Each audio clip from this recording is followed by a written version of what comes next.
Pinaliwanag ko po kay Bel at kay Rob na ito po naman hindi pa pinal, maaari pa 'tong humaba depende po sa kampo ng Vargas. Pero sa ngayon ay ang kanilang attention lamang ay doon sa well-being ng kanilang anak. At of course, pinapanalangin din nila na kasi madaming mga batang nadamay na Mm. sana fireproof ang mga minor de edad, higit sa lahat, no? At may mga bagay po na kung Tama. tutuusin ay hindi naman dapat ilagay sa legal, Mm. sana napapag-usapan. Unfortunately, ito po, nanganak pa. Hindi ko alam Mm. kung magkakaapo po ito, Naku, no? Dahil may mga kaso pang cyber libel at sa parte naman ni oo. Rob ay nag-e-explore din sila kung ano yung dapat nilang gawin, no? Base sa mga nangyari. Ayun nga, eh. So, Tsaka sa dulo, I hope this gets settled, maayos din po sana ito dahil opo, mga magkakaibigan yung mga yan eh. tama. Maliit lang Oo, ang industriya. At tsaka sabi mo nga, attorney,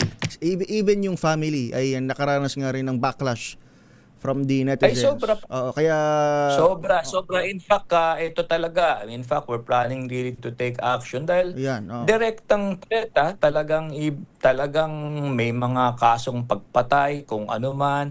Grabe yung epekto dahil nga may mga naratibong kumalat may mga social media content na nakakalungkot, Mm, no? Hindi man lang hiningi yung side ni Rob oo. at ni Bel ko. Pero ito ay pinakita na para bang gospel truth, no? Nakakalungkot kasi although hindi pag sinabi mong content creator kung tutuusin dapat sakop ka ng ethics ng mga journalist, ano? Pero wala Walang kasi gano'n sa tayong nagre-regulate diyan walang kaya gano'n. siguro panahon na rin dapat na itong mga social media creator medyo ma-regulate, magkaroon ng organisasyon para hindi naman one-sided kadalasan yung ipinakikita nila po.